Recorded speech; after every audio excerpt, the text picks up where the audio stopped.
Do you remember any of the marketing for this show? Somehow, no, nothing. I was literally surprised when it drops like a day before the like okay, one day after it's on Netflix. I was like, wait, it's on now? That's so weird.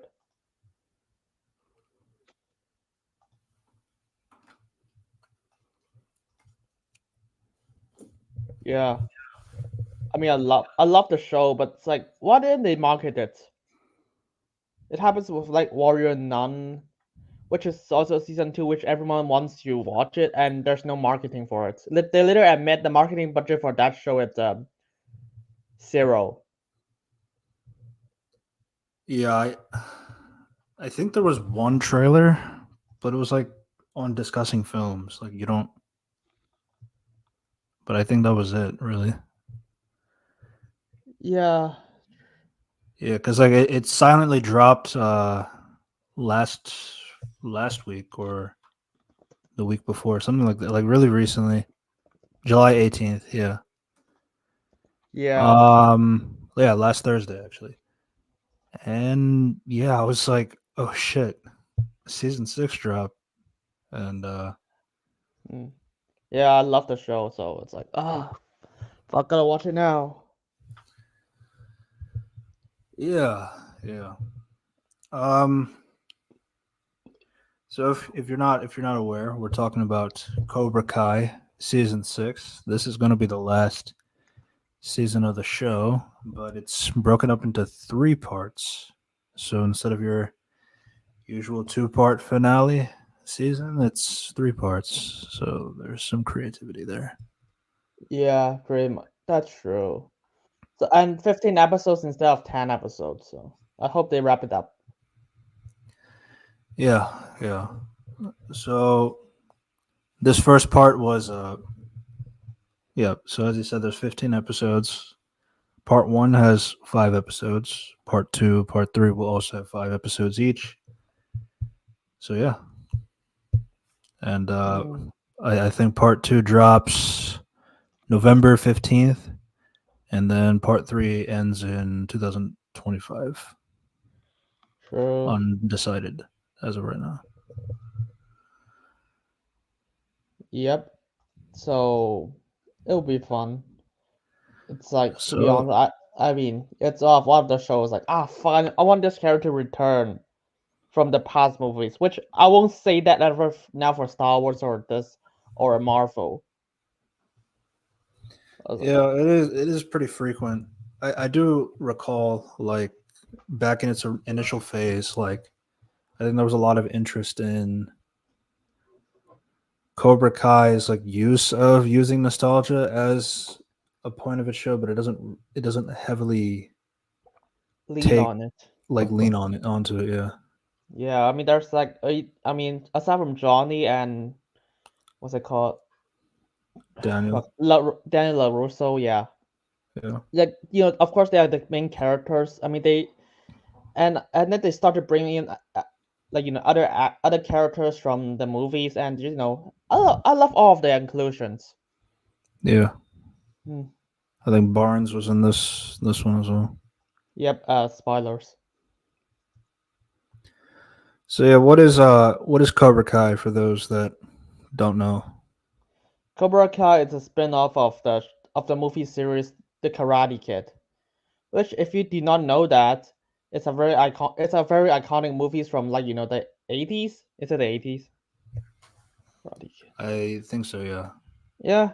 To be honest, I've never seen the Karate Kid, any of them, but I don't think I do not need context for the movies to understand the show, because the show does so well when it comes to putting in the context from the movies. Like, who is Johnny? What is his relationship with Daniel beforehand?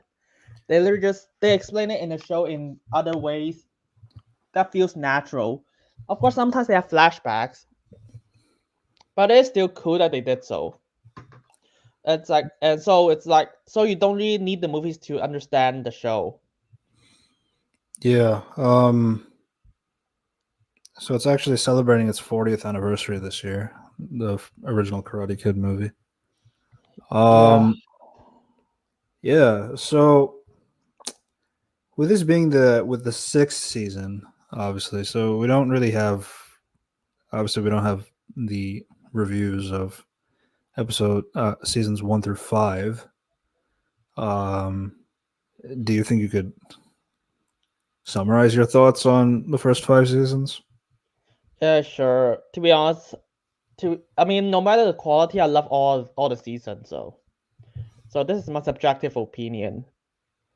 So if I'm being honest, I think like season 1 is the best one, which is because the most grounded and has less to juggle when it comes to plot points and characters, so it's easier. But to be honest, even though I say that, I love all the characters. Season 1 is like the rise of Cobra Kai. Season 2, it's conflict between Cobra Kai and Miyagi-Do. Also, Kreese's return. Um, Season 3, it's season which is Kreese's return. Here's the thing: when it comes to season 2 onwards, you just realize there's a lot of public fighting, which is like fighting outside the dojo in public areas, which is like yeah, I which is like yeah, there is securities and shit. I'm not a fan of those. Yeah, that's kind of been my turn off. Like it gets too Marvel-y. I don't know if that was an influence, but it kind of feels like it. Yeah. But to be fair, season 1 and 2 is not Netflix production. It's by YouTube. Yeah, the first 2 seasons were YouTube premiums, and then all the other seasons were sent to Netflix. Hmm. Which honestly, Yeah. it's kind of curious how YouTube got a hand on something like this with the original stars, and then gets popular enough Continue. to continue on through at least like, I mean, Netflix is Netflix, but still pretty big Y- of an accomplishment. Yeah. Which Yeah, to be honest, it's not hard to see it because when you look at the characters, Johnny it's a loser who's still like reminiscent of his past glory and stuff, so he's unable to move on. But so he just decided to have Cobra Kai because he wants his former fame back, not fame but glory back. So he decided to train students and you actually empathize with him because his life currently is it's like a downward spiral. He doesn't have a stable job and his marriage is broken apart. So he decided to rebuild Cobra Kai and he actually cares about the kid next door, his neighborhood kid, like uh, so it's like you can understand like his point of view of why he also wants to make Cobra Kai to help this kid and help himself back while trying to train the students, even though it's like he's not doing it for complete noble intentions, but he's an understandable character. And Larusso is like here's the thing: Larusso is not a really successful businessman.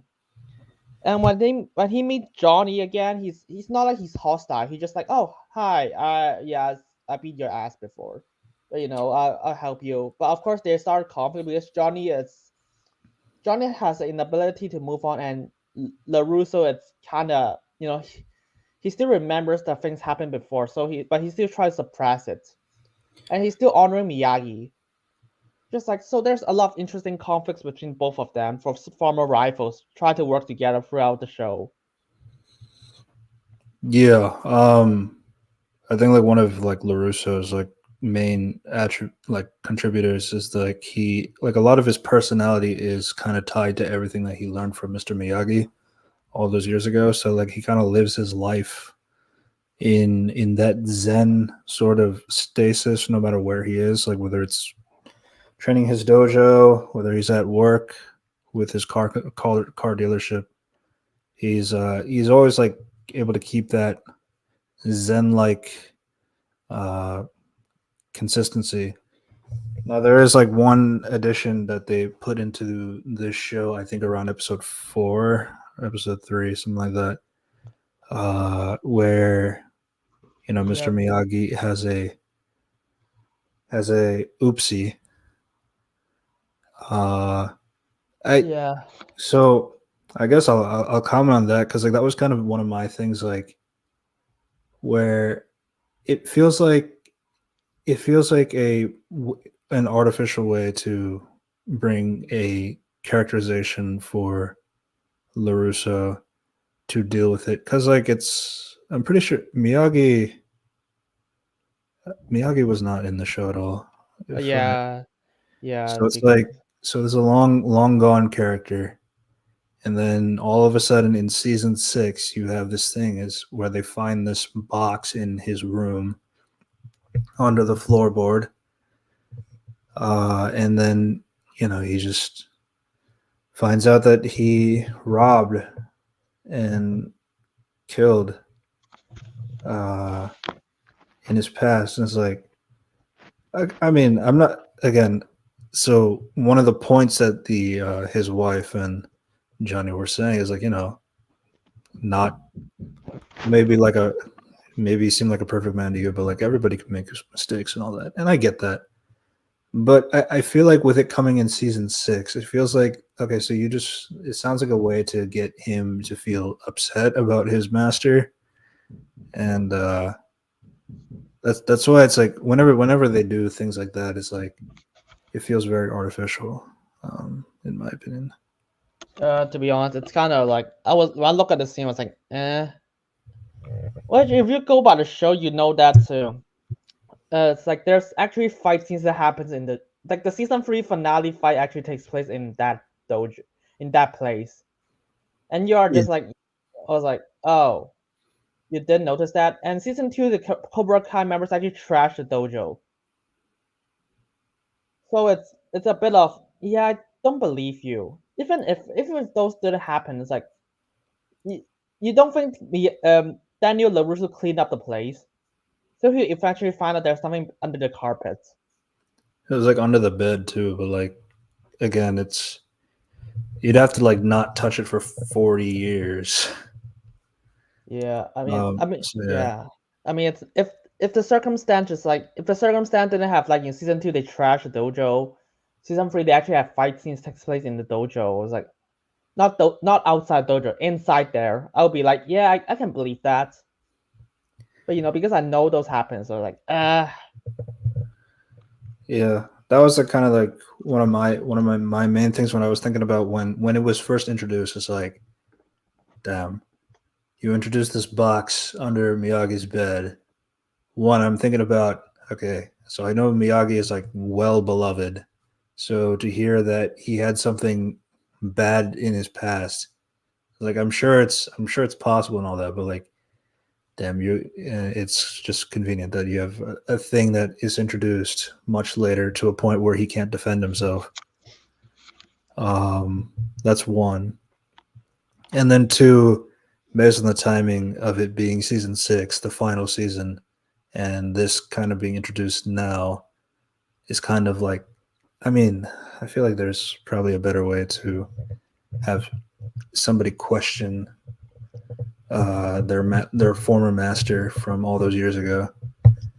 But yeah, yeah, it's one problem. Was like I'm not a fan about it.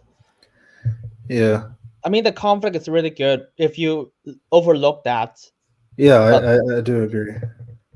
yeah, it's like being, even though they are more of friends now, you can still there's conflict underneath that. Johnny after have this Cobra Kai dojo destroy, which is, to be honest, I'm not a fan because it's like because Terry Silver it's arrested doesn't mean the dojo will be demolished. Especially his grabs or especially Terry Silver basically take over the valley in the last season. Hmm. Yeah, and the fact they demolish it without Johnny noticing beforehand, it's like, yeah, no. Yeah, I mean, honestly, my favorite part is honestly the interactions with Larusso and Johnny. Um, I just feel like their way of going about the same information very differently is kind of like that interesting dynamic. They're always like pushing each other. They're always like questioning each other, like based on their ideals.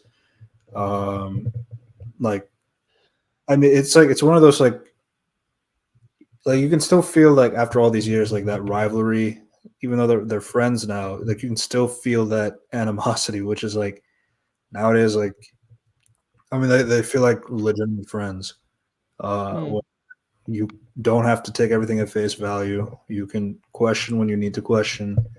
And I mean, sometimes they get into arguments and fights and stuff like that, but they still have a common goal. They still try to see the other point of view and all that Hmm. stuff. It's just kind of like, is that realistic element that it's like, I feel like gets missing nowadays in some of the other TV shows that we talk about. Yeah, I mean, it's like you can see they clearly developed for since season one, or if even further since the first movie, and they're like, okay, let's go from this, and they're good, really good friends now, but they still have conflict, which is still I appreciate. They're not completely good friends. I was like, of course there's like very few problems, but in previous seasons that I was not a fan of, but it is what it is. But for this one, I loved it.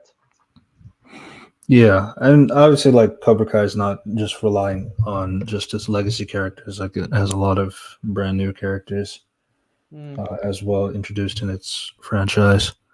So I mean that kind of leads us into the first episode, Peacetime in the Valley.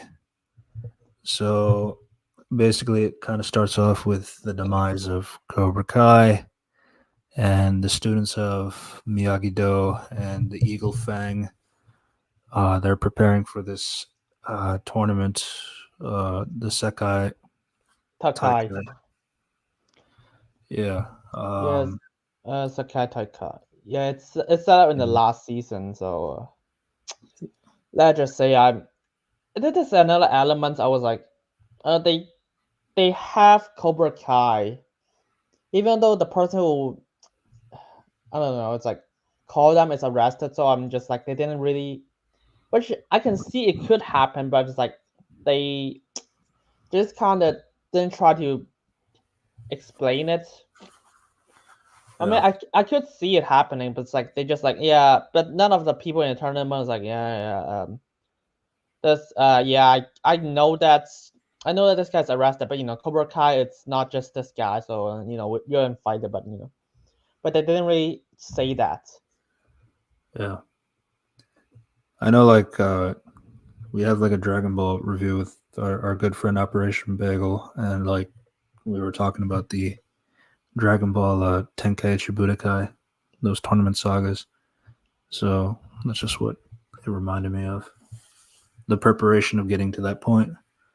Yeah, Um, so uh, yeah, yeah. To be honest, I really do not like how this Terry got arrested last season. It's like it's for one, it is clearly rushed, and two, they do not understand how YouTube works.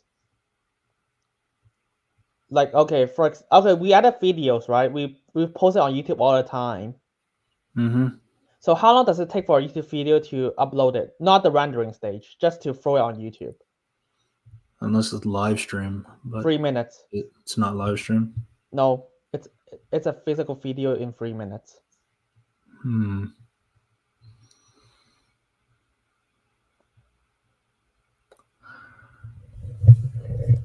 Yeah. My experience is less than 10 seconds. Hmm. If it's just a 3 minute video, because it's a live footage they're uploading, so you don't have to Edit it. deal with edited copyright footage. Even if they edit it, they already finished editing and they just have to throw it on YouTube. And that's when Cobra Kai comes in and stop them. Yeah. So the fight drags for 15 minutes. When the thing should be uploaded in 10 seconds. At most. And what's worse, if you throw it on YouTube, you can actually delete it if you have an account, no matter you are on a computer, an iPad. So that all the characters just protect the iPad. They just left the computer untouched. And no one just like, just go to the computer and just delete the video. It's funny because Cobra Kai used to be on a YouTube platform.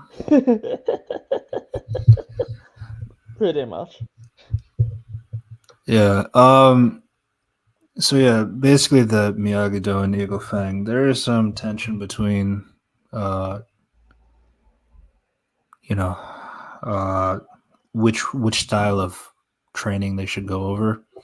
Uh, Johnny and Chosen, they challenge each other into a fight.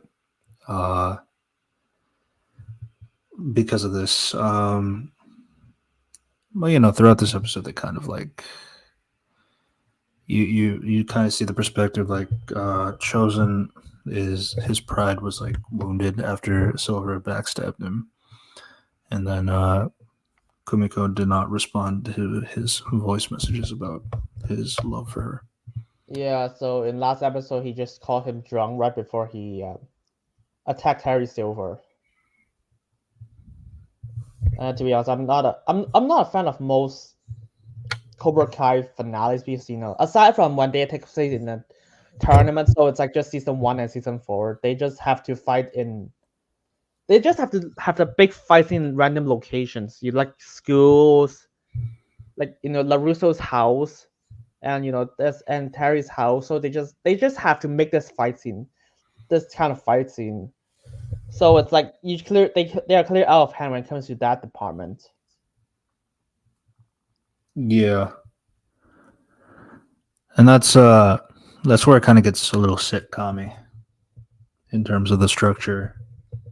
But that's like, I mean, whenever it's like an actual training dojo and stuff like that, that stuff is fine. But like when it comes to like in this season, they had a fight in a frat house. Um, University. So there should yeah, be security guards. If anyone has go to university before, yeah, and I mean, since the episode 1 also have that fights, but they just like, yeah, security is coming. It's like, dude, security it's here right now.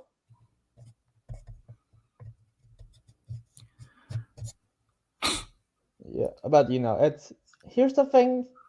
Despite that, I really like the conflict aside from that part. yeah. I mean, we'll get to that episode, but so yeah, so in terms of the kids, uh, so Sam and Tori, they're friends now. Um, and Miguel and Robbie, they're all trying to make sure that things are going well between them because they're kind of awkward. Yeah, Robbie's also like trying to make amends with Kenny, but his brother Sean tells him to leave him alone when yeah. they're at the arcade. Which, yeah, to be honest, I love that dynamic because Robbie, Tori, and Sam, they have been developed that since for 5 seasons. So it's Robbie and the kid from Blue Beetle. Mm-hmm. Remember that? Yeah, Yeah, great dynamic. And Kenny, it's like if you know Kenny, he's a person who got bullied and turns into a bully later on. And because Robbie tells him to do so, trains him to avoid being a pussy. Uh, I'm not paraphrasing. That's basically what he said. yeah, And so after he left Cobra Kai and just leave Kenny there because he sees him as a bully now, he just decides to just quit Cobra Kai, leaving Kenny there. So he has no one, and Cobra Kai it's a big fraud. So he left it. So it's kind of confused, which makes a lot of sense. yeah. This is just like a personal note, not really indicative of the quality and all, but like I I really don't believe any of these guys are high school kids. Yeah, Especially since like all the discourse with another Netflix show, Stranger Things, and how people don't see them as high school kids anymore. Like I feel like this is way more applicable here, but like it is what it is. yeah, it's unfortunate because this is season 6 now, and they are high schoolers since season 1. Yeah, yeah. that part especially. Because it's funny because like when they go to college, they look like they fit right in. Like they don't look like there's like a generation gap or anything like that. Everybody Yeah. looks like they fit right in. Yeah, to be fair, I know some friends who looks 14 years old, even though they Yeah, are like college students. yeah. It is a topic that is like kind of in media, film media in general. Like you see so many like 20-year-olds like play high schoolers that like whenever you see an actual 20-year-old, like you just assume they're in high school even though they're clearly an adult. Yeah, but And, yeah. yeah, To be fair, sometimes I just could not guess people's age. It was like because I know I have some friends who are like 20 years old and they're like, dude, you look 30. yeah, that's Yeah, it is what it is, but it's like, I can't help it. yeah. Hmm. Um, yeah. I mean, kind of ending the part related to this. They do try to go to. I mean, Robbie tries to go meet Kenny again at the Yeah, batting cages, and then gets to a point where all of them fight. Which I was kind of like waiting for it to end. uh, but Robbie tried to talk to Kenny because this is the first time he can, and he's trying to help him. Which, yeah, and okay, for context, Kenny's brother Hmm. is met Robbie in prison, Right. and so they hate each other in juvie, but of course they respect each other after Robbie kicked his ass. He even refers Kenny to train with Robbie when he's in prison. So when he's back, he actually gone out of prison now. So he's trying to like help his brother, but try to understand Robbie's side.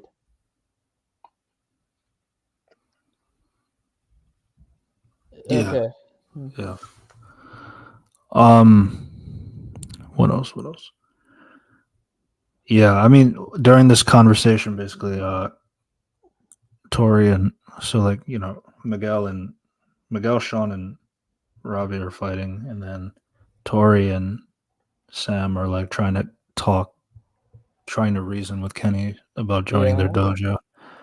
It didn't Yeah. really work out, but I guess to end this kind of plot line, Sean Yeah. does have a conversation with Kenny again, Yeah. That's realizing that there is like a probably a good reason as to what's going on.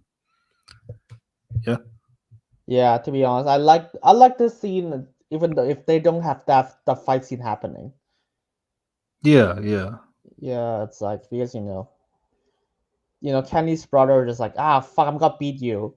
I was like, no, I mean at most you can just have like a punch and he just decide to just lost in 5 seconds, but they drag the fight too long, yeah. which That is was kind of my thing too. It's like, I mean, I told you when I was reacting to the episode, like I'm just waiting for the fight scenes to be over so I can go back to the dialogue because that's the better part. yeah, Um, yeah. As for the Johnny side of the story, yeah, which is my he favorite part.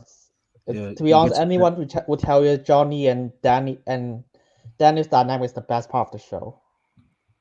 yeah, I thought so. Hmm. Uh, Yeah, Johnny's told to go to Coyote Creek, uh, Stingray yeah. with Okay. Paul Walker Sorry. Hauser.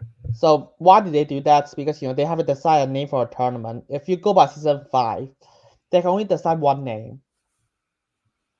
So they have to so they just do so in this season. So they just choose one and they just fight over for which one they would use it.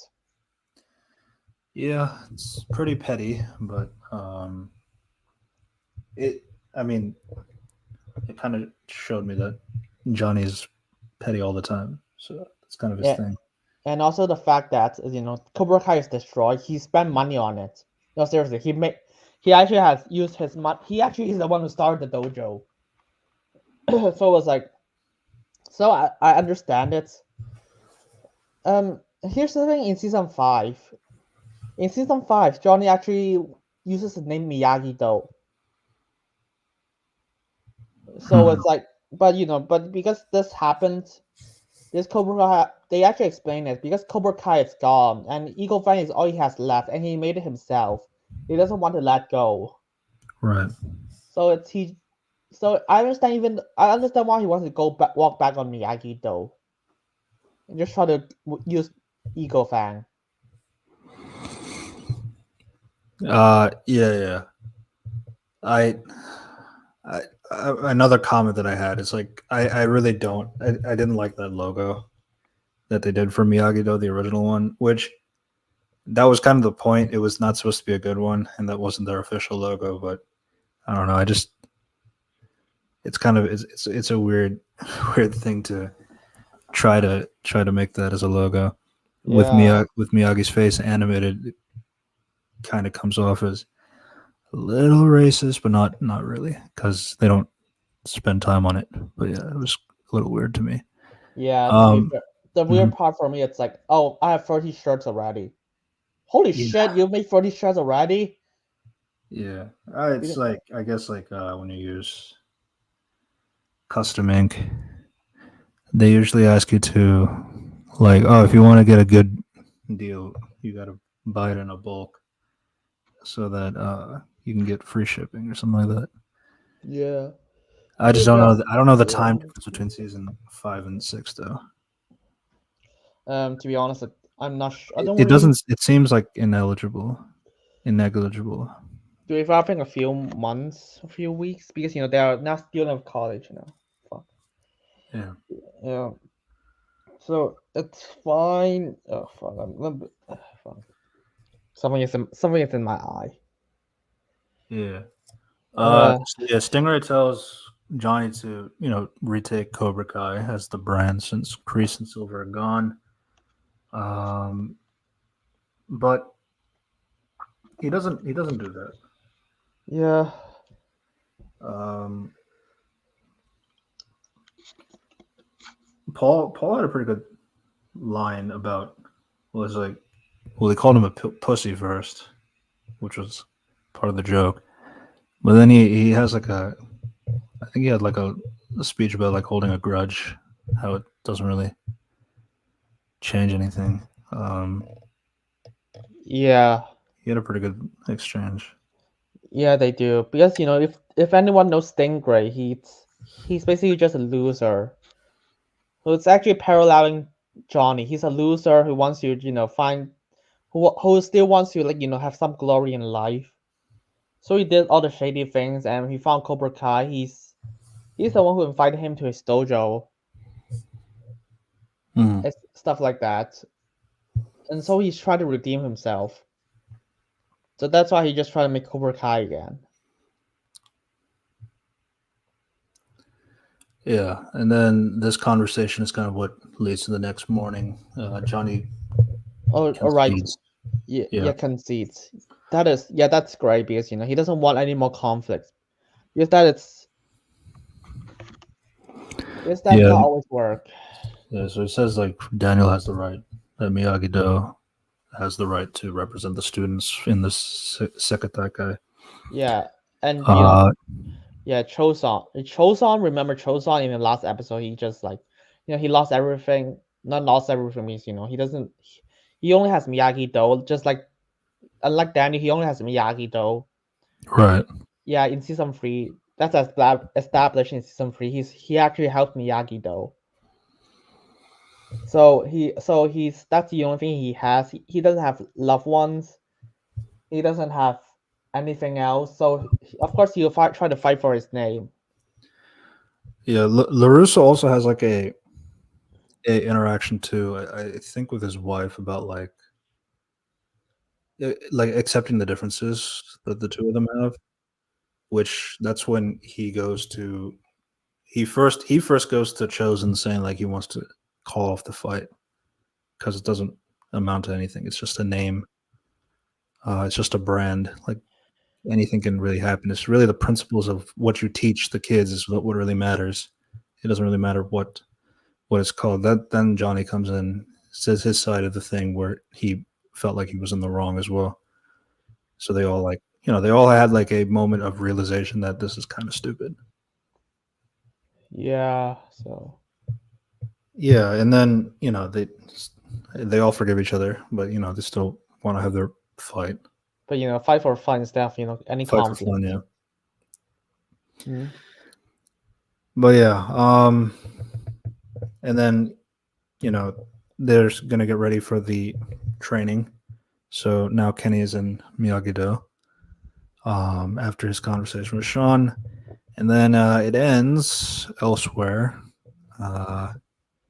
Kreese is in Kim Dae-woon's dojo, telling the students that Cobra Kai is back.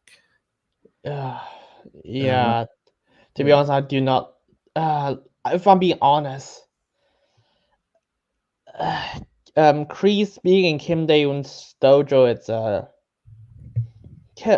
Kim. It's like Kreese able to just Kim actually escaped from prison in season 5, which is bullshit, by the way, because there's no way that they won't arrest him if they. But if they know his face, which they should know his face. He just wear the doctor's outfit and just walk off the front door, which is like, okay, you can't do that. Baron Zemo. Yeah, but at the very least, Baron actually hacked the system, so it's like, yeah, fuck it. I mean, that is more believable than Kreese, who doesn't have any resources. Yeah, this is kind of like my overall thoughts about the Kreese storyline. I just didn't really care. Yeah, I yeah, mean, I guess the part I found interesting was Quan. Honestly, the rapscallion dojo student for them that is who does not give a shit about the leader because he's too much of a goody two shoes. And Kreese like encourages him to, if you have a problem with him, take him down. Because if you're better than him, it should be easy. yeah. And then I like that part. I liked the Quan character. But outside of that, I just didn't really care about Kreese in episode 2, which we're at that part now, the prize. Yeah, I'm just gonna He, say this. This uh, show would be better if Kreese didn't escape from prison. If she's released it fair and square. Which should happen if you actually go by the concepts of season 5. Season 5, Terry Silver frames him for abusing a student, so he's locked up. So when they locked up Terry Silver again, and they were just like, okay, I got a confession that I actually beat up this person. Actually, I'm the one who beat up this person. Which, by the way, Stingray should be able to tell the authorities that Peter's character, a post character, the fat Cobra Kai lead, the person Johnny talks to from Cobra Kai this episode. He has the evidence that actually Kreese is not the one who beats him. Blah blah blah. It's actually Terry. So he is released. So they should be able to release Kreese without having him escape from prison. Which, if you go by season 6, it's much better if he doesn't, because if he doesn't, if because he's actually a wanted criminal. Some things in this episode doesn't make any. Something in this season doesn't make any sense. Oh, by the way, so how did he go to Korea? Which is I'm kind of fine with that, because what's it called? That because the person has a because the Asian woman has a private jet. right. So But yeah, for episode 2 of the prize, I'm just gonna go through the Kreese stuff first because that's the part that I didn't really like. He There's a flashback about like Kim being hard on his granddaughter, which obviously like the Master Kim is just like, she's not going to learn if she doesn't learn like through violence. So then, Kreese gets his ass kicked. That gets the granddaughter to punch back. And then, the grandfather holds her up by the throat, by the way. And it's like, do you have no fear? It's like, no. I was like, okay, good. That means you're ready for my training. It was a little silly. You should really. That's one of the least silliest part if you actually gone through that character. But yeah, then it kind of cuts back to the present. Kreese is telling Master Kim that. But they don't realize what Kim said. Yeah. He's like, because my granddaughter is still not a master, so I'm not able to die yet. Oh right. Wait, how old is this guy? 200 years old?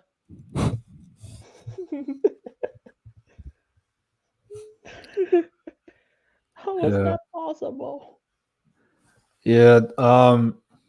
So yeah, Kreese is telling Master Kim that they should have his dojo represent Cobra Kai in the Sekai.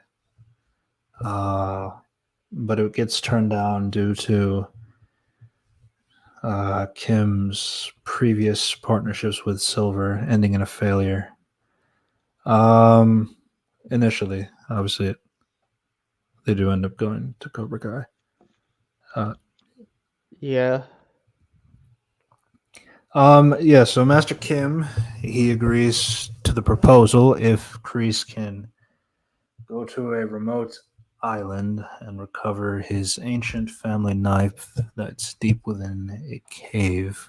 And yeah, so it's like the Force visions in episode 5, Empire Strikes Back with Luke in the Dark Forest. So Kreese finds the knife, but he gets bitten by an albino cobra. Well, it was just like they said, it's like, oh, you will not just find a knife. It's like, you'll find other things. It's like, oh fuck, there's a cobra there. Wait, what the fuck? Wait, why did you recover the knife already? I think you have to fight it hand to hand, but then it clearly doesn't because of how the cobra dies. Yeah, which is so easy. You just, I mean, Kreese got his ass beat, but I mean, the master is stronger than Kreese, and Kreese just clearly just beats the snake. Actually, you don't even need a hand. Just buy a gun. That's all you need. Yeah, they're not gonna do that. Or a knife. Fuck it. Just as long as you have a weapon, you beat the snake. Yeah, so the reason why is like the snake bites him so that you can see hallucinations of Silver and Johnny. Yeah, which kind of like belittling him. Yeah, which is my first question is, how do you even find the place? It's an island. It's a cave in an island. He didn't tell you jack shit. Like where is it specifically? I think that's kind of stuff that you can imply off screen. Given that at least like the general idea, I still think like getting bit by an albino cobra and getting hallucinations, and then he's just fine. I mean, maybe he sucked his own poison out. Who knows? Maybe, but to be honest, he doesn't even get medical treatment for like until he gone back to Kim. Yeah, and then he does come back with the head of the cobra killed. To be honest, which is funny because Kim was like, fuck, you have to kill your enemies in front of you. My first question is, you can literally just grab a rock and just beat the thing. You don't even need the hand. Yeah. And it's like, this whole thing is a metaphor of conquering his inner demons. I mean, and vanquishing his soul weakness. So yeah, that's kind of what this is representative of. I just didn't really care. I mean, I like the idea. I like Kreese. Because he's been beaten. He's trying to pick up Cobra Kai, and he's actually has a sympathetic motivation. Because he tried to save people, and but everyone who he cares like betrays him. so he just tried did it himself. So it's like, yeah, I like this character. Unfortunately, I like the idea of this plot point, but but unfortunately, the execution is just kind of dumb.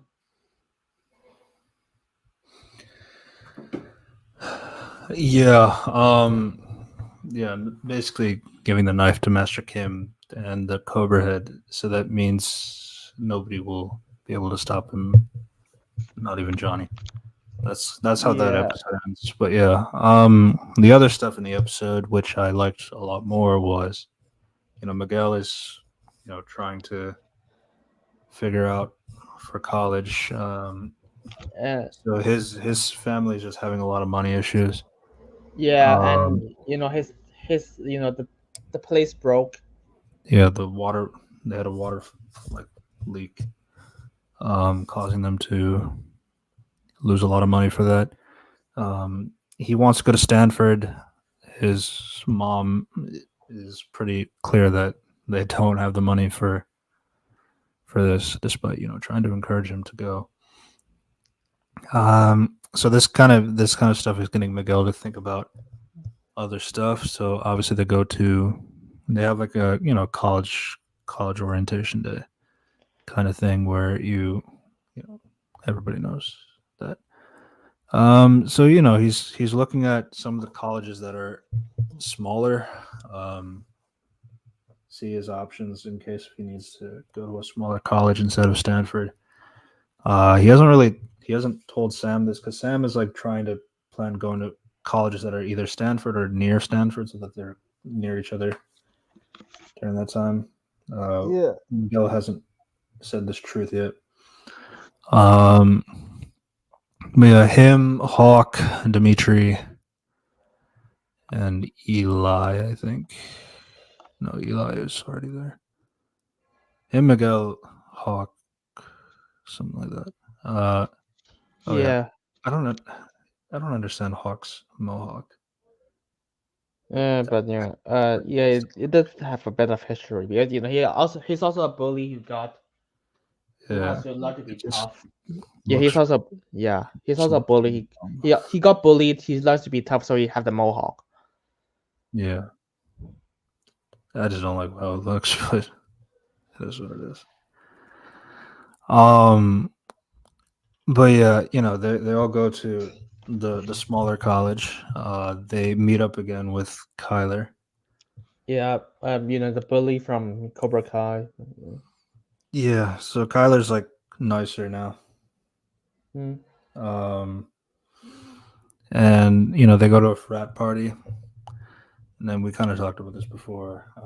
Kyler's getting bullied by the main guy who is in charge of the frat.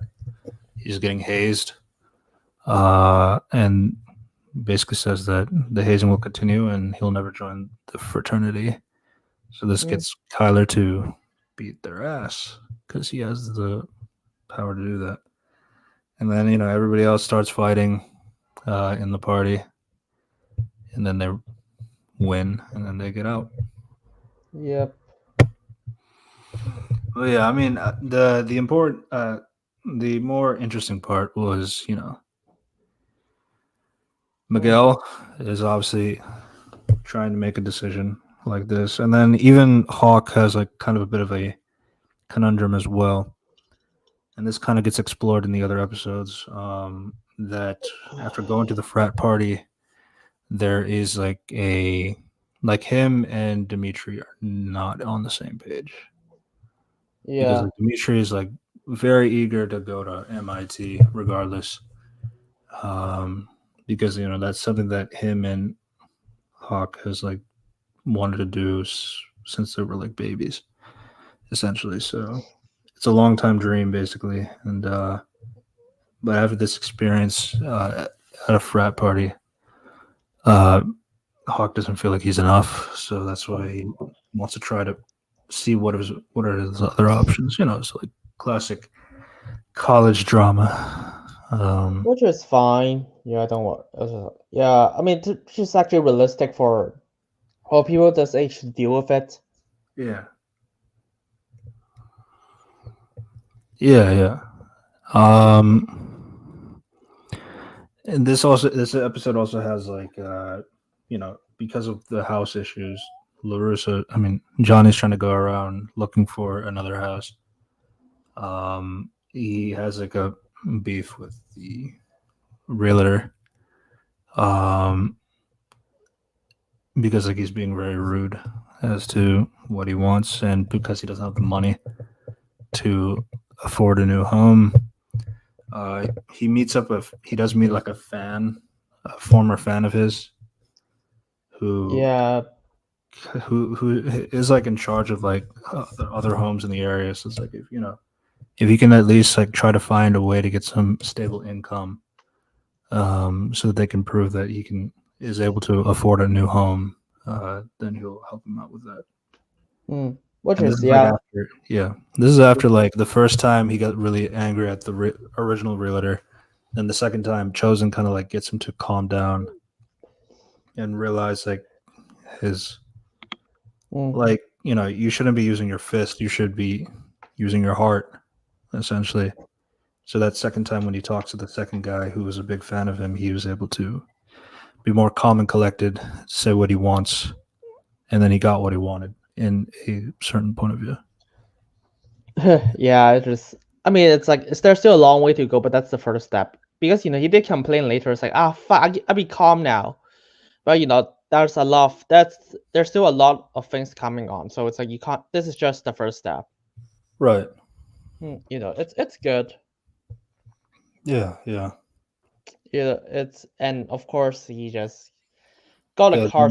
Then the Yeah, funny part is like he goes to LaRusso, and then LaRusso gives him he also gives him an inner talk about like trying to find a good way to do it. He's trying to find a job, and then he goes there, and then he's already giving advice on the sales pitch. Is like, oh, yeah, LaRusso hired me.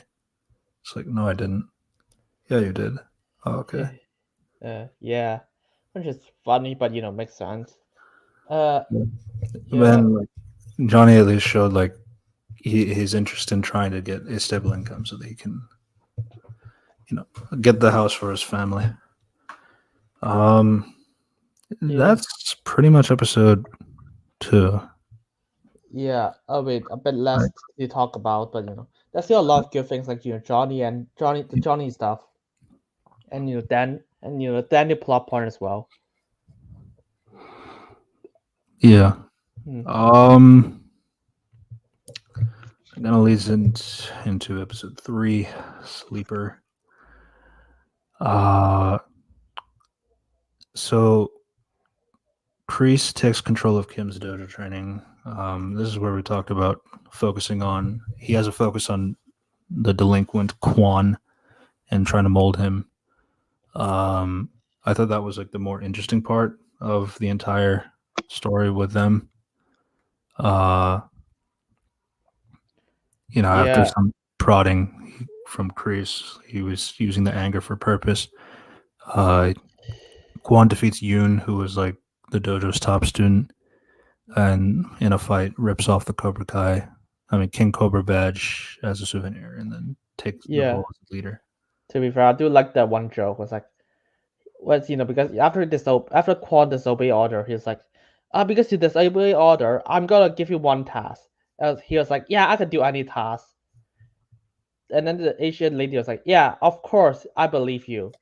Clean my grandfather's toilet. Yeah,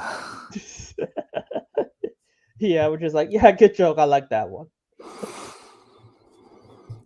yeah. So I liked episode 3's like stuff related to this side of these characters. On the other side, Miyagi's house. This is where we talked about the finding the chest hidden under the floor and finding out that Mr. Miyagi co-owned a boxing gym and fled the country to China as he was wanted for assault and robbery in 1947. And this is kind of my thing about it coming in now is kind of like questionable. And then like it being such a huge fact, like a huge like emotional turmoil for LaRusso, which makes sense. I completely understand it. I just feel like it happening now is like kind of artificial in a way. Yeah, to be honest, the show is like there's a lot of artificial things happening, but the character stuff leading to that is really good. Yeah. Um. So another side plot that's happening in this one is that oh well, the episode kind of opens with a bomb in a box, but they're not sure what it is. Um, and Johnny's like telling LaRusso, "It's like it's probably Dead Man's Switch. Like if you gotta be silent, you gotta stay still and all that." And then there's pink everywhere. It's a birthday gender reveal bomb. So yeah. Yeah, which is good. The pranking him, which is a funny joke as well. The Yeah. pranking him and stuff, and Um. you Yeah. actually play with our expectations and characters' expectation because Chris is gone and Terry is arrested, so it's like it makes sense that it could happen. Yeah. Uh, Um. So this is him talking about the girl dad stuff, which is kind of like leads into the main conflict, which is Sam and Tori, them being good friends, they kind of suck now, or they're I like mean, they're a bit holding they're back. afraid to hit each other or something like that. Yeah, that's that happened. So, which to be fair makes sense because they're now trying to understand each other and stuff, Yeah. which got revealed later. Yeah. So this is like where he tells Devon to like have them in a slumber party.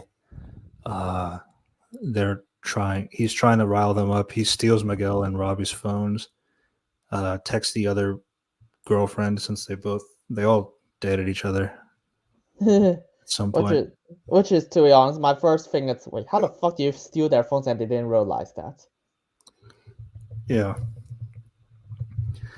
And then they knew that there was somebody else typing the messages because it didn't make any sense. Yeah, which is fine. Which is I'm glad it happened because I was so afraid. It's like, oh fuck, they gotta have some romance drama, but no, they're like, ah fuck, yeah, you do something. Stop doing that. Which is like, It was stupid. Yeah. yeah. I was like, I'm The glad.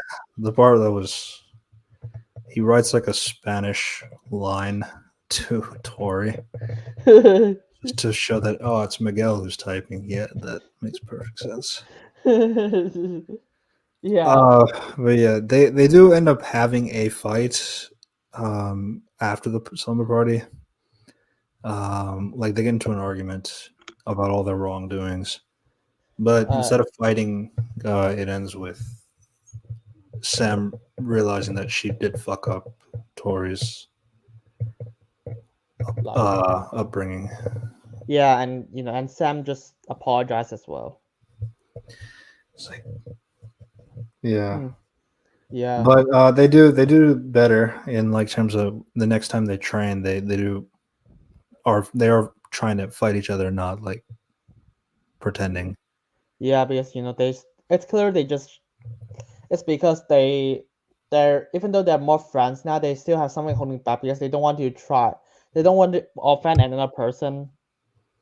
So they are, but now everything is released, they are able to just say what their feelings, which is which is like because Johnny cares about this guy Takai, and he wants everyone to succeed, so he just try to do that. But even though it didn't lead to that,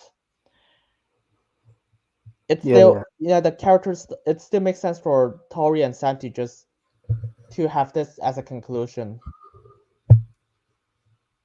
yeah. And speaking of which, it ends with Choson. Oh yeah, Choson. Fuck. it. Yeah, so it ends with a few things. So like obviously like Larusso kind of chases after a guy who happens to be the grandson of the guy that Miyagi worked with, which is convenient. Yeah, Out of all the people to run, it was that guy. and it's Yeah. so happens he hasn't died yet. And it's only because LaRusso just like, here, this is a thing. I was like, oh fuck, it's the CIA. I was like, Yeah, okay, which is funny. yeah, But I think my thing is like I guess my grandfather talked about Mr. Miyagi, and I paid attention. I guess. I mean, it happens. I guess. yeah, But yeah, that's the whole thing. Is like maybe he's not the guy that you thought he was, and that's kind of what leads everything with LaRusso for the rest of the episode so far. Which, yes, we talked about it a few times. sure. Um, yeah. So then they learn that the Sekai Taikai is gonna happen in Barcelona, Spain, and that only 6 fighters will be allowed to represent each dojo. Mm. That is how the episode ends. Oh, by the way, you didn't explain because Choson left after this episode. Chosen? Chosen, the Japanese guy. Yeah, I know. He didn't come back. Yeah, this is his last episode so far. He didn't appear in episode 4 and 5. All right, he moved into Miyagi's home. Because he ordered a plane ticket to fly back to Japan. Oh, right. Yeah. Which is kind of weird timing, honestly.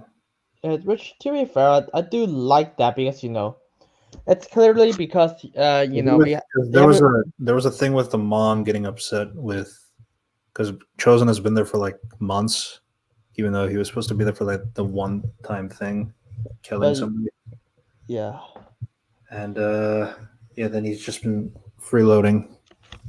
And then when he had Miyagi's house, he was like, I don't plan on leaving soon. So then here at the end of this episode, he goes back home. Yeah, because after this event, of Miyagi has something wrong, but you can't just have this influence your impact your life because some wrongdoing. After Miyagi's mom tell him. Yeah. Yeah, and because if Sam and Tori can just bond that this well, why can't you just accept Miyagi from doing this? Which is that's been a kind of a key point. If Sam and Tori are friends now, anything is possible. Yeah, which is a lot. It's just really good, and this is why Choson just decided to go back to what's it called? Like decided to go back to Japan. So it's so he tried to make up with the girl from the second Cobra Kai movie, the second Karate Kid movie, which she also appeared in season 3. I'm sure he'll come back in the other parts. Oh yeah, I'm sure she will come back. Don't worry. Him as well. Yeah, which is, to be honest, I really want them to come back someday. At least before the finale.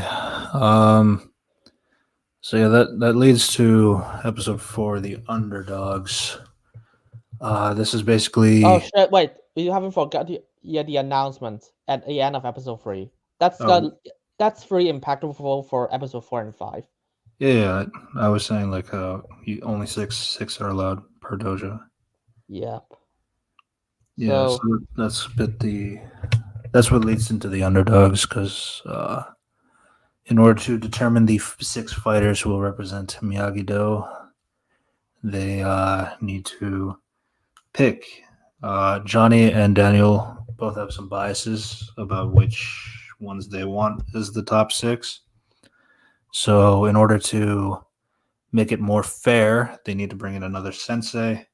LaRusso thinks it's a bad idea, but he'll go with it anyway. They bring back Barnes to make his own assessment on how to pick the top 6. Which is I like that. Yeah, Barnes appeared in season 5. So if anyone didn't realize that. Yeah, and there's also a classic character. Yeah, but like it's also completely fair. Having somebody who's also a sensei, but like will be unbiased. to pick the best six. So basically, so it's like it goes down to a top 12. Uh, you know, Yeah. to go for the second round, and so there are a few things happening around. Yeah, so they just so remember it's like Johnny's dynamic with Lee, mhm, the other girl who he invited to the slumber party. yeah, and Larissa really wants his son Anthony to be there. Yeah. Yeah, so you got Hawk, Robbie, Miguel, Sam, Tori, Mitch, Kenny, Nate, Chris, Dimitri, Devin, and Anthony for the second round. Then they have like a Yeah. battle royale where basically like you have to remove the flags of the opponent. So a few things happen. Kenny beats Anthony like where he gets his nose bleed to beat him. So that kind of leads to a conflict that could have happened, but it's not actually true. We'll get to that. But Between there's a lot of things happening in this episode. So Mike yeah, Barnes, Johnny, Daniel. Penis Breath, who is now called Muscles. Yeah.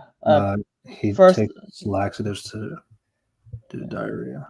That becomes yeah. Which for what the one thing you didn't know that Mike Barnes it's his I was like, how do you call it? It's like iMark. So eBay. So basically the furniture store Mm-hmm. got burned down by Terry Stilfer and he lost everything. Which to be honest, I was kind of was like, no, you got. Why don't you have insurance for that? Right. That's That was before the second round. yeah, that was in season 5. That bullshit. He season 5 he said, oh, you Terry burned down my store. I lost everything. I was like, well, you don't have. I think insurance can cover that if someone actually burned your Yeah. building. So you had Barnes. So Johnny goes to Barnes, like trying to see like how Devin was doing. It's like Devin is pretty shit. Like she's at the bottom of my list. Like, did you even teach her how to fight?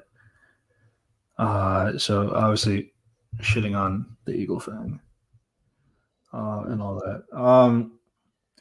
But then it gets to a fight, and then it gets to a point where they turn on the buzzsaw, and both of them are like putting their head like close to the buzzsaw, and it's like, are you trying to kill each other? Yeah.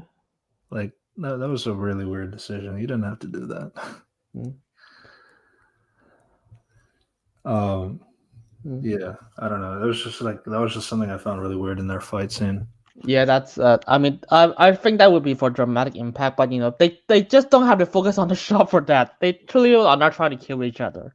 That's the thing. Is like they turn on the buzzsaw, which is like, oh, you turned it on, so that kind of makes things more dangerous. Then they both pin each other onto that table next to the buzzsaw, but it's not like they're trying to drag their head into it, and it's like they're not trying to kill each other. So like I don't know, it's just a weird direction, I guess. Why would you do that? But Yeah, which is like, yeah, that's my biggest problem for this episode. This is the buzzsaw thing. yeah. But yeah, the other things, and it's like Dimitri and Hawks, the college stuff. Yeah. So Hawk reveals to other characters that he's not going to MIT. He doesn't feel like he's ready for that. Dimitri doesn't know yet. He'll learn before they go to the final round. This is another nitpick that kind of annoyed me. Dimitri has a really hot girlfriend. Yeah. Yeah, it's like To be fair, that's in season 5, so yeah, it's just one of those unrealistic nerd gets the hottest girl. thing, but it is what it is. But yeah, it is. But yeah, to be fair, it is set up, so I'm fine. Yeah. So it's 'Cause, like the it's like girl. it's a little weird because like she's like one of those like it turns me on that you need to put confidence in yourself. Like, come on. Yeah, so but it's fine because he's always kind of a bit afraid, but he just needs some pushing to be a bit stronger. Yeah. So that is one good thing. So Yeah. and Um. but by the way, so Mike chose 12 of them. Dimitri is one of them. I mean, I think the only person who we don't know about is Nate, or at least I forgot about him before this show, before this season. Um. So Well, Nate is here. so when they do the Yeah, capture the flag stuff, Tori, Robbie, Sam, and Miguel, they're like immediate top four. So the bottom four was Dimitri, yeah, Hawk, Kenny, and Devin. Devin. Yeah. Yeah, which shows the power dynamic between who is the best one, who's the weakest. Yeah. Yeah. And Uh, that kind of leads to something that kind of annoyed me, which is the capture the flag. Um, so obviously, so this is like right before the event. Hawk tells Dimitri that, yeah, I'm not going to MIT, and you're like really annoying about MIT, MIT, MIT all the time. So obviously, there's an upset thing. That part is fine. I don't have a problem with that. I think it's completely fair. Feeling backstabbed about that. yeah, and of course, because it's like Miguel just tells him to just tell her friend. He will understand. Yeah, yeah, and it's like, and even with all this, it's like I completely understand where everybody is like in their headspace as to what it's the other side that I have an issue with, and that's Kenny and Devin. So when they do capture the flag, basically the rule is like all four of them have to go out into the woods and find two flags that are there, whoever the two that catch it, because of yesterday's events and because of after fighting Johnny, Barnes decides that okay, I need another test to see who needs it. So which I Yeah, which is so this is my problem.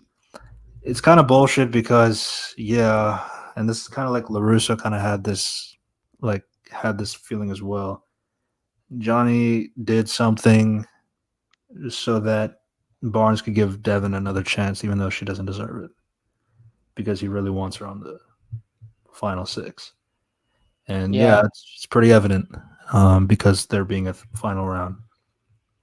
And then the other thing too is like even with this, she still doesn't prove herself because when she goes out, it's her versus Kenny. But what she did is she spiked Kenny's water with the laxatives so that Kenny, as he was ahead of her, he was much faster than her, stronger than her, but he had to go take a shit. So yeah. Which is he has to run all the way back which toilet, but he didn't. The toilet wasn't open in time, so he shits himself. is like, Actually, yeah, shits himself before he goes inside. So which to be honest, it's not funny.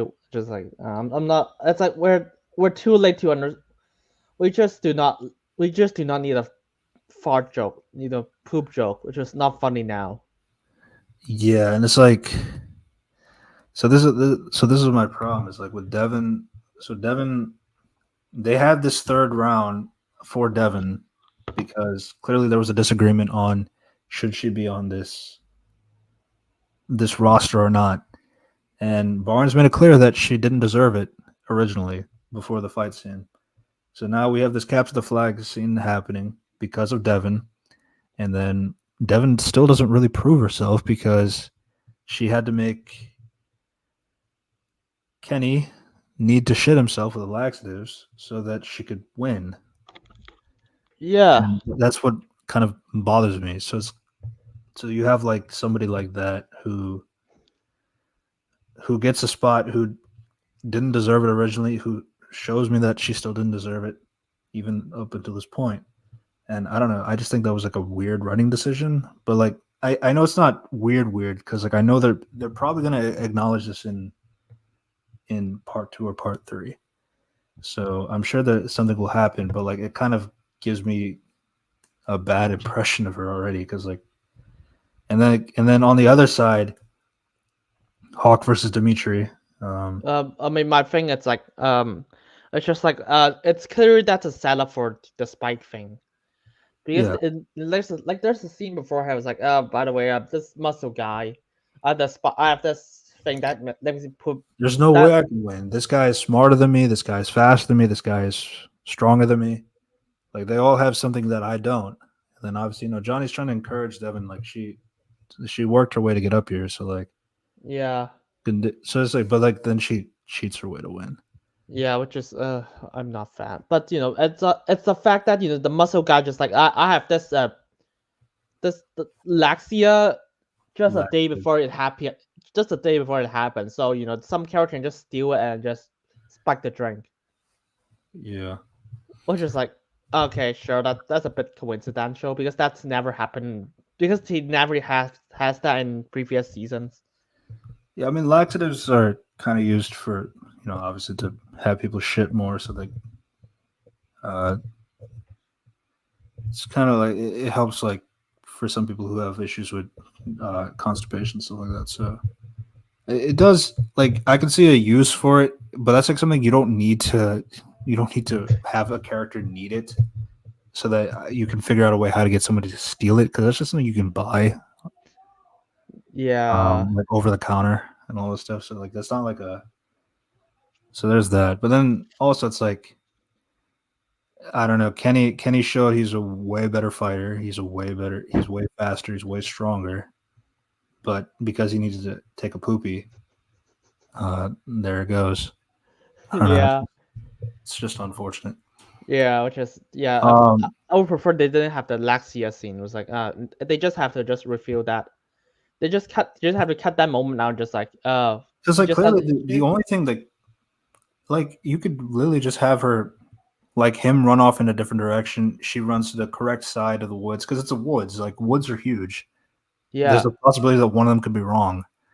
So like, in that doesn't have to like make him lose like that. yeah, He's like humiliates himself essentially. yeah. I'm not a. Yeah, that's so weird. And then for Kenny, for Dimitri and Hawk, it's a little bit better. Obviously, Yeah, they're kind of hashing themselves out because of their issues now in terms of this relationship. Um, Obviously, it gets to the point like where Hawk is like, Dimitri's like, I don't want to go to Barcelona with you, and it's like you don't mean that. But then Dimitri hits him like really hard, causing him to fall down. no, it's Hawk first, but he Hawk actually first, apologized. but Yeah, then he tries to but help him up, but then Dimitri gives him a cheap shot. but so it's like, it just shows that, okay, who is actually better in this situation. So even though Yeah. like Hawk hates him, doesn't agrees with him, frustrates with him, he should try to understand it. But Dimitri is like, nah, he just too blindsided by what he wants. Yeah, and so this is my other thing too. It's like this episode is like I. It's like so. This is another thing. So like Larusso even pointed out too. It's like we both know Hawk should be on this team. Like he's way better than Devin and Dimitri. But like clearly something happened in the woods where Hawk lost, and all this stuff. And I was thinking that too. It's like, yeah, I mean, clearly your top six fighters, I would think it would be Kenny and Hawk. Hawk. That just makes more sense to me.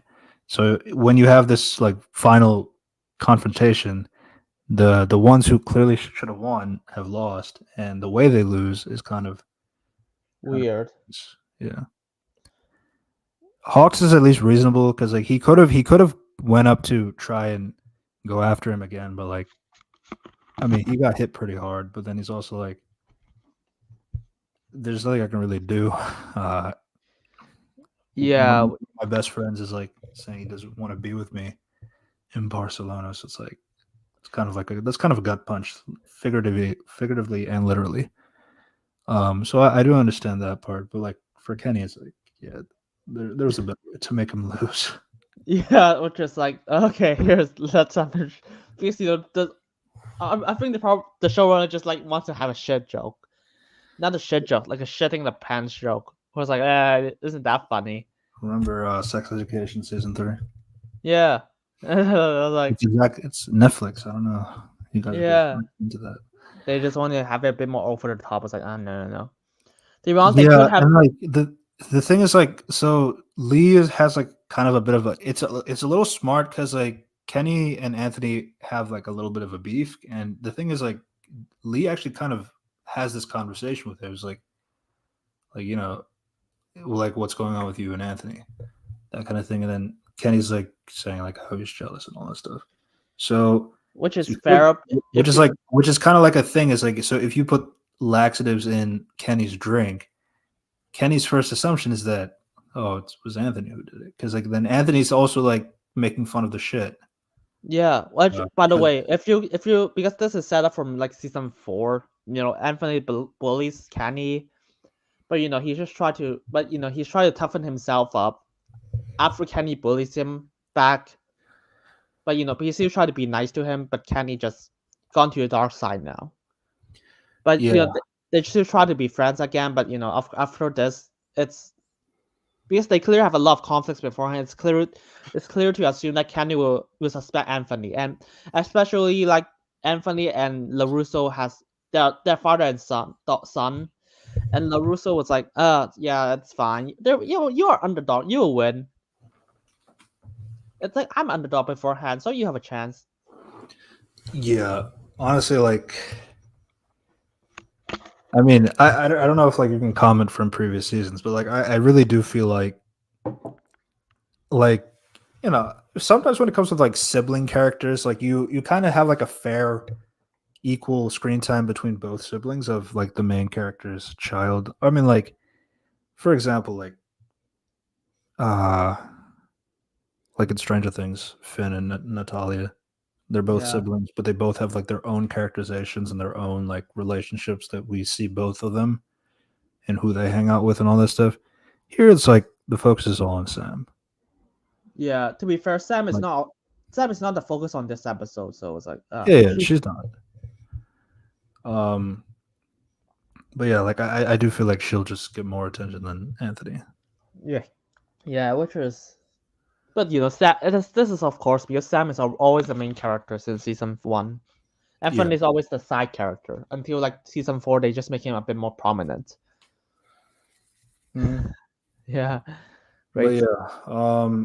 So Kenny accuses Anthony of spiking the water, and then it gets revealed that it was actually Devin who did that. She's throwing out the laxatives in the trash, uh, which honestly, it's not really necessary. You could just take it home. You didn't have to throw Yeah, that in the park um, but trash can. they But they just want to just show that actually it's definitely Stewart. But you could just you don't even need her to throw it in the trash. Just have her take it home. Just have her just open the bag. Just like the lavender is still inside.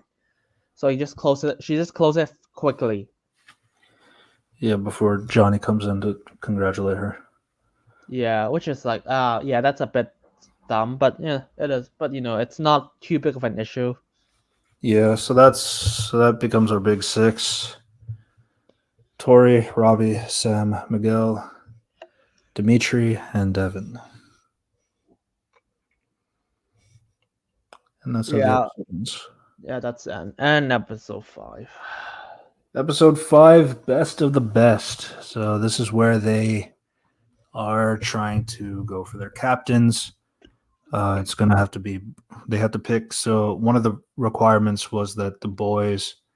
So each dojo has to have a boy captain, a girl captain, and basically like they do their tournament as they go about it, and then when they get if their team makes it to the final round, their respective champion captains have to be the ones that fight in the finals. Yeah, So so so this they have. episode, yeah, Mhm. this episode opens with Tori, you know, got talk about your doctor. Yeah, so this is a mostly a Tori focus episode for the most part. Tori, so her mom has been having a lot of problems. But like there was like some good news that she doesn't need as much drugs as she used to have before, so showing that there are some signs of improvement. Um, when she's heading home, she runs into Kreese. Yeah, which is like, okay, for one, how the fuck are you not arrested already?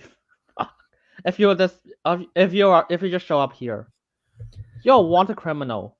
Also, I'm kind of confused. Where is everything? Where's like Master Kim's dojo? I think I don't know. It's apparently it's in Korea. Yeah, so he just happens into. Yeah. Oh yeah. There's a comment there. Hello. Hello. Yeah. Um. That was like kind of the confusing part. So yeah, Kreese is saying, because like Tori used to work with Kreese before. Yeah. Yeah. Yeah. I'll say that because they do have a dynamic beforehand, so it's like I can understand that. Yeah, and then so you beast, bro. Yeah. But to be Yeah, honest, so I'm surprised um, no security camera just like, oh, this guy is the criminal. right. So he's like saying like, oh, how can you call these traitors your masters now? All that stuff. So so he's trying to warning her not to trust the Miyagi-Do, like they'll backstab you at some point. Yeah. Which is like, which is not gonna be. Which, well, we'll get to that. Villain lines. Mhm. So basically, in order to determine who will be the captain, they're gonna fight Tori versus Sam, Miguel versus Robbie, to see who will become team captain. So Tori has kind of an emotional roller coaster going on here. She goes back home. She's trying to reveal the good news to her mom, but it turns out that her mom has died due to an undetected blood clot. What? I was like, wow, perfect timing. The exact time that she died, it's right. It's during the final captain tournament, during the Sakata Kai, right before just Kreese teleport from Korea back to the car park to Matt Payton list out of nowhere, which is like I don't know how does he though. I did not understand how is he able to just come here so quickly, and the moment she just got home, her mom just died. Yeah, I mean, like death is always like something you can't prepare for, and all that. Um, so these are some of the things that you can't really prepare for. One of the most important things in my life is going to happen, and then all of a sudden, somebody close to me has passed away or something like that. It's that circumstance that could always happen. But like I think Kreese showing up is kind of the bigger problem for me. And Um, it's and the fact that Kreese showed right before this one, it's like okay, that's a coincidence. So yeah, that's if it was like he came after the death reveal and then he has this spiel, I think honestly that would make a little bit more sense. Or he could use that as a talking point about mother being dead, yeah. trying to convince her to come back to him and all this stuff. So it's like I feel like that narratively makes a little bit more sense than what they did. How they Yeah. had this conversation before and then the mom's dead. That makes it To be more honest, contrived. yeah. To be honest, I think they should have a scene just instead of this scene, they just have Kreese talking to Tori later. After she okay something happened later in the episode. So it's like, oh, actually, I know that you didn't make it, so I'll just shut my team. Honestly, what I was worried about is like, did did Kreese kill the mom before? And then Nah, I hope that's not the case. With I hope they don't reveal that. no, that would be That would make no stupid. sense. Yeah, that would be really stupid for him to do so. Oh, here's another comment. Yeah, I saw that. Who is that person? Oh, it's still the same guy. Oh, Okay. there's another comment. It's like you beast, bro. Yeah, I saw that.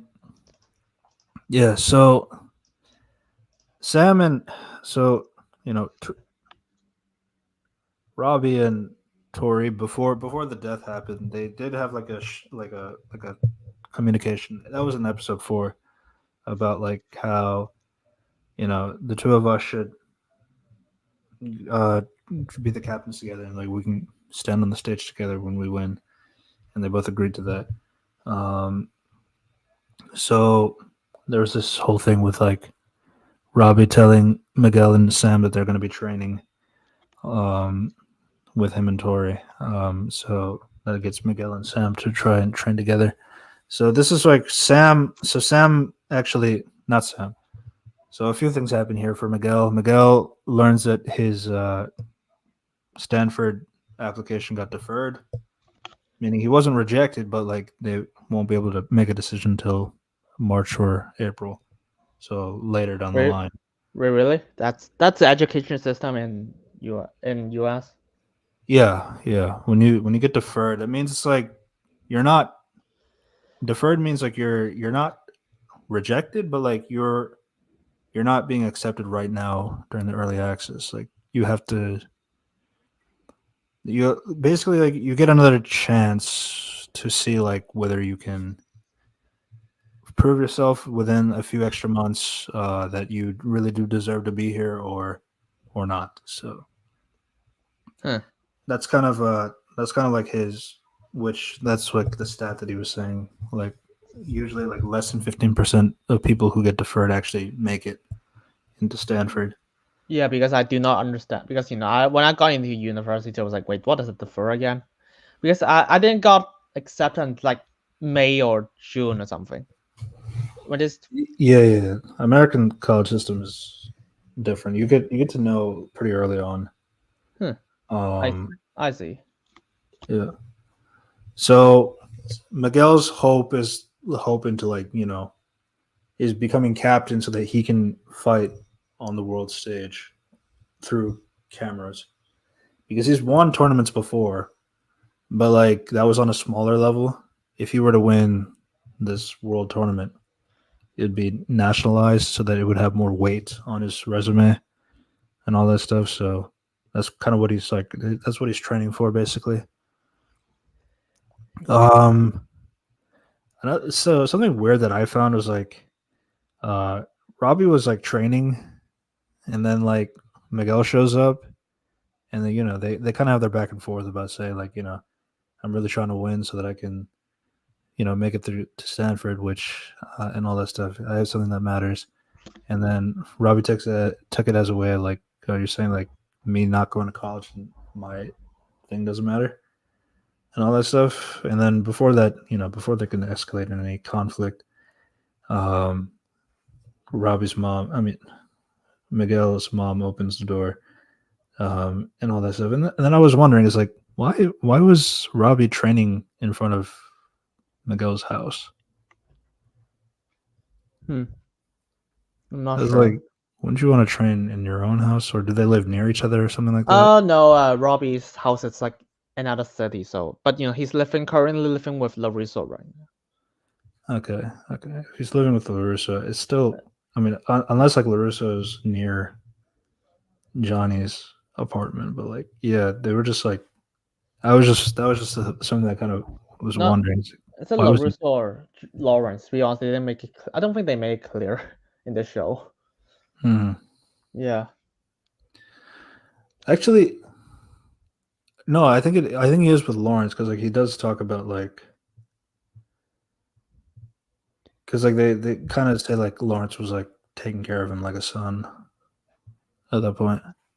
Yeah. But So yeah, that was just the thing that didn't really make sense. It's like why are you training in front of somebody else's house?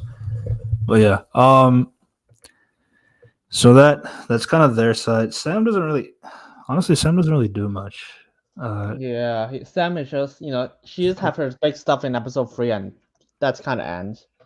Yeah, she says she wants to be a captain too, but like it's not really like a stake in the matter. She's doing pretty well. Yeah, but to be fair, it's like I get it. The show has a lot of characters to juggle, which and by the way, the show is only for like 40 minutes for each episode. It's like I mean, there's some episodes that are 40 minutes, but a lot of episodes just like a sitcom runtime. Yeah. And they juggle it pretty well because some characters have to like okay, here's a big episode. Now you gotta be in the background for this episode for other characters for development, which is fine. Yeah, I mean, I feel like the other three just have a lot more going on. Like Tori dealing with her mom's death, Miguel needing to get another boost so that he can get a better shot at going to Stanford, and then with Robbie, even though as you said he's not going to college or anything, he's tired of being in second place. Like you see all the flashback of while he's training, like he's thinking about all the times he's been in second place. Yeah, So yeah, should- it's yeah, it is that. But to be fair, yeah. By the way, this episode has the Daniel and Johnny dynamic again.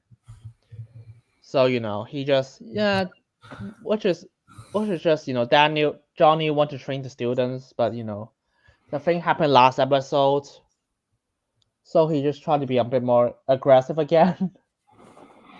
yeah. So like all the training and all that stuff.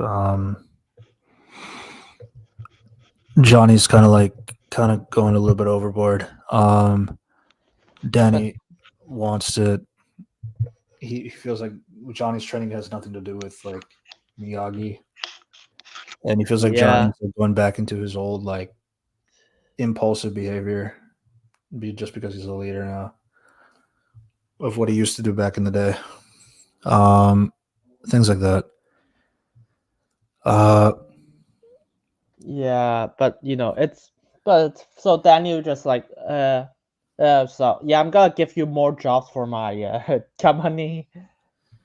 So he's gonna just like yeah, I'm gonna train my kid in the woods, and yeah, just keep working for my company.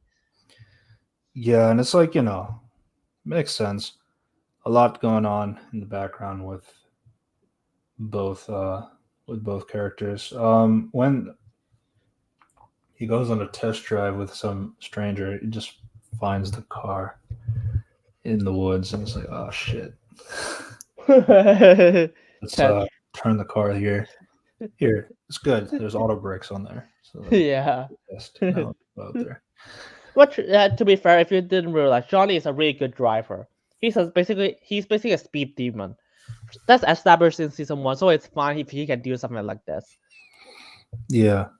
And obviously, like Amanda and Daniel, they have a conversation about all this stuff. Even though, cause like Johnny does go in the office saying like like stands on top of the table saying like I'm gonna make my own company, the Lawrence Company, and like anybody who wants to join me can do that, and nobody takes him seriously. Um, and then like Amanda's telling Daniel that ever since like that Miyagi box, like you've just completely lost your balance. Uh, Yeah. which again, this still kind of comes off as a little artificial, but like it makes sense if you ignore that. But yeah, that kind of leads to the stuff Robbie versus Miguel. All I could really think of is like Miguel was up 2-0, and then he blew it Huh. 3-2. Right. Which was like, and then afterwards they just they're cool with each other now. Yeah. It's like they're not aggressive, even though they have conflict. But it's like it's clear there's like, sure, you win. There's that. Yeah. Tori has been missing for a few days. It's a She one left, day to be come fair. back for the tournament, the one day, yeah. Yeah. But she's been missing for hours. She's up and ready. She's fighting Sam. She's fighting really, really hard, really, really aggressive. Uh, they feel like some of the points that she got shouldn't be counted because of how it happened after the call the ref had. Um, then midway through the fights, Timing. Yeah, that's enough. Amanda has a phone call. Yeah, it just happens right now. Uh, Yeah. Especially since like she already knows that the mom is. Tori already knows the mom is dead. I don't know what you benefit calling her again. Oh, hey, your mom is dead. By the way, yeah, but yeah, that's which is Tori's yeah. phone that gets called. To be honest, if I just assume that, I was like, shouldn't you call that like yesterday?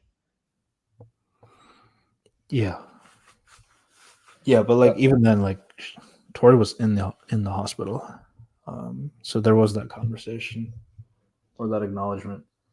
The only thing I can really say is like it could be like a funeral home about like a possibility of what to do with the body and all this stuff. But even with that, I really don't. It is like it is convenient timing that midway through the fight stops the fight because they reveal that the mom is dead. Um, and then they Yeah, choose to cancel the fight, even though Tori really wants to, continue on. and Johnny as well. Johnny is like, I understand you. Just yeah, And it's then fine. and then like both Larusso and Johnny have like a back and forth. They Yeah, go Johnny. into Yeah, the dungeon.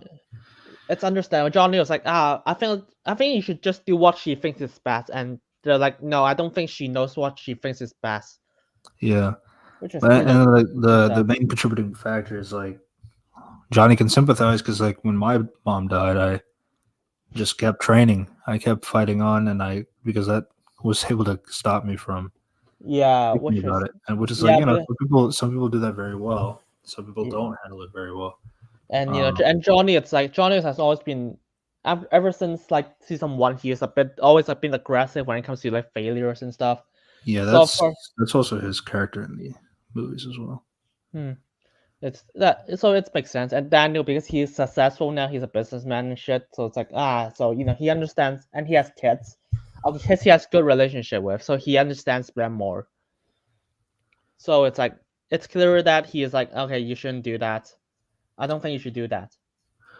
Yeah, and then it gets both of them to kind of like talk to a point where Johnny ends up bringing up Miyagi's name. It's like you talking about judgment and all that, and how you you clearly didn't have any good judgment about Miyagi. He was still a criminal at the end of the day. Yeah, I mean, It's which by the way, which those are brought because Larusso's wife talked to both Johnny and Daniels, which is like, okay, so this is what happens to him, this is what happens to him. So it's like you get to meet in the middle. So that's how he knows that. yeah. So that gets Larusso mad enough to punch Johnny in the face. But Johnny just doesn't head back. He doesn't hit back. He just says like, "We're just gonna do the tournament. And once the tournament's over, we're done. We're not friends Yeah, anymore." I'm doing it for everyone here. So it's like he's aggressive, but he still cares about them. Daniel, it's same as Daniel. But yeah, but it's clear Yeah, it's always clear that their way of handling things is different. yeah. So because Tori left, Hawk is taking up the spot on the team, which is like again somebody who I thought deserved the spot in the first place, but it is what it is. Yeah, I mean it's better than it's either Kenny or Hawk, but Hawk actually won a tournament in season 4, and technically Kenny cheated in season 5. So, but Yeah, of how he beat Hawk, so yeah. So obviously Dimitri's not happy, but who cares? Robbie and Sam are given their captain headbands. Daniel gets a bit of a PTSD a little bit because like he realizes that in Miyagi's chest that he also has the exact same headband. So that means he also fought in a Sekai Taikai in the It past. also there's blood on it, And there's blood on it, so which it's is like like, you what could have can't. happened there? Yeah, Like what happened? in the previous parts. He never watched it.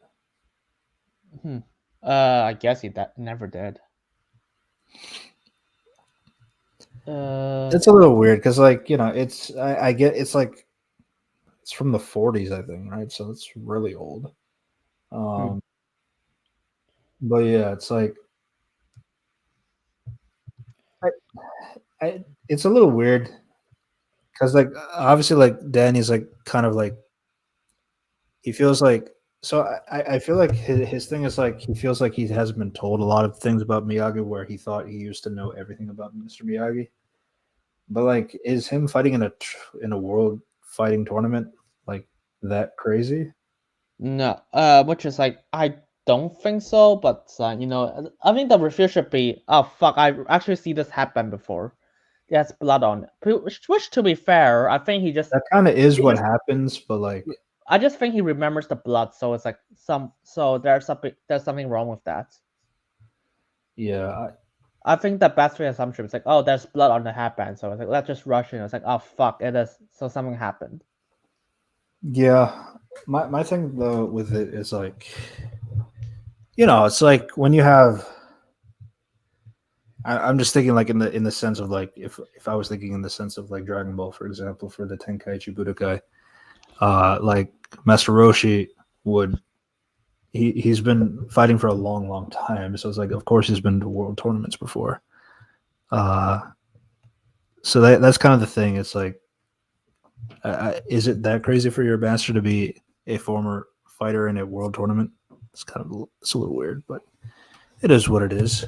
Yeah, I think it's just because there's blood he remembers. So, but to be fair, they didn't really. There's a lot of Because he interpretation. saw the symbol. I think he saw the symbol when he was looking through the thing, but then he opens the actual bandana to see the whole thing, and then he realizes the ends have blood on it, which is again that's something you could have noticed earlier. Like, I don't know, like would blood be that color from 80 years ago? I don't know. Yeah. To be fair, I think blood is like black. Because I have blood spilled before, and and after a few days, blood just turns into black. Yeah, so this is much older, but yeah. Hmm. There was some things going on here. But yeah, then they end up going to Barcelona. The Miyagi-Do Um. team arrives. They encounter Kreese and Daeun's new four member Oh, Cobra great. Kai, Yeah, here's my representing problem with South it. Korea, and it is led by Kwan and Tori. Yay, nice. Anticipating. I have one problem with that. Chris is a criminal. How the fuck is he allowed to be here? How is he allowed to be on the plane? Actually, no, he is a private jet, but how is he allowed to be in here if he's wanted? They sensei in the tournament, yeah. Sensei, which is even because he is a sensei, he should be public news. This should be public news, The and only he thing I could say is like jurisdiction. If he's like in Spain, then he could probably just operate in Spain because like the American government can't arrest him. That's the only thing I can really say. mm, From location wise, but outside of that, it's like I still don't really get how he ended up in America to see Tori in a random parking lot at a medical center. Um, that's pretty contrived, and then Tori being on this team is like obviously like there's that's the obviously the big twist for the end that leads you anticipating for the next part. But I have a few questions as to why Tori decided that going to her old master was the best idea. How did that happen so quickly? Uh, Yeah, there should be a scene between them. So it's like, fuck. but then it won't be a surprise reveal.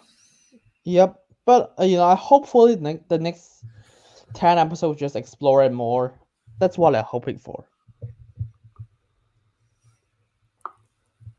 But yeah, that's season 6, part 1. So what do you think? I think it's good. I like all the characters, but there's clearly problems with it. Which, to be fair, if you watch Cobra Kai, you just can't expect it. It's like, oh fuck, this doesn't make any sense. But it leads to some great character stuff. Yeah, yeah. Um, I definitely enjoyed watching it in this part. Um, I had a few things here and there regarding characterization or regarding the need of fight scenes when it didn't really seem necessary. But, it's a karate show. I guess we just need to work those in from time to time. Yeah, season 1 doesn't really have those fight scenes, so it's like, but the budget increased, so they just have more public fighting. Yeah, yeah. My thing about like the frat party one in particular is that like it feels very choreographed, like almost like a Disney dance number level of choreography. Choreography. Hmm. Um, so yeah, I mean, but like I've seen clips of other fight scenes in Cobra Kai before, and yeah, some of them can get a little bit too parody like here and there, and then some of them are pretty good fights. It There was is. kind of a mix. Yeah, there's the tournament fights are really good. But what's like, it's always an issue with public fighting, like in Cobra Kai. Yeah, you just have to forget cops exist. Yeah, security. They acknowledged them, but they didn't show them. Hmm. To be honest, there's some really dumb excuse for fight scenes. Like for example, Johnny just suddenly buys a shirt that has the word FBI on it, and he walks in an illegal bar. Hmm. It's like, yeah, then everyone just try to beat him up. That's in season 5.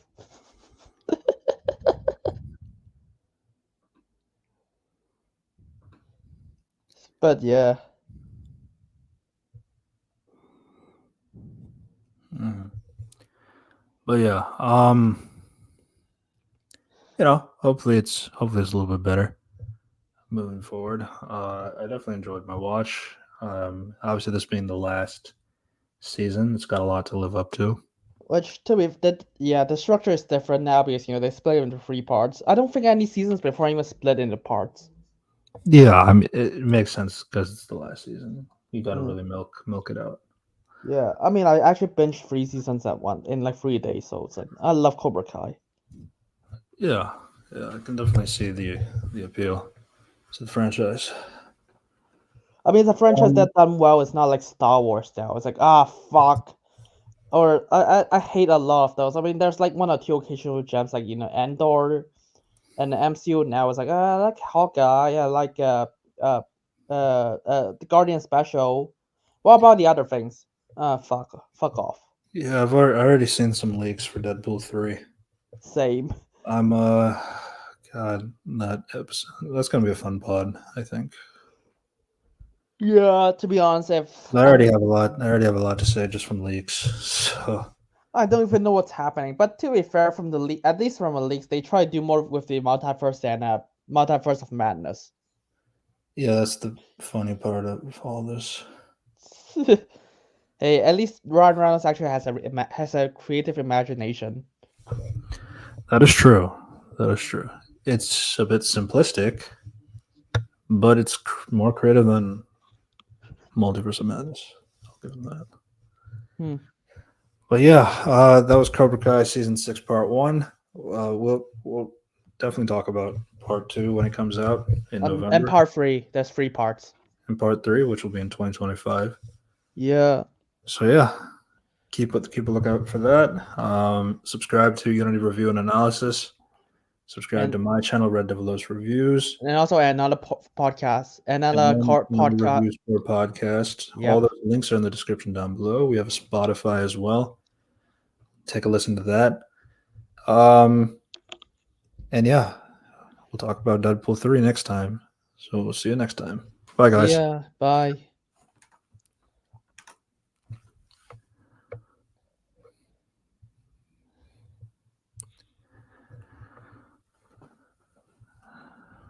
Somehow still live.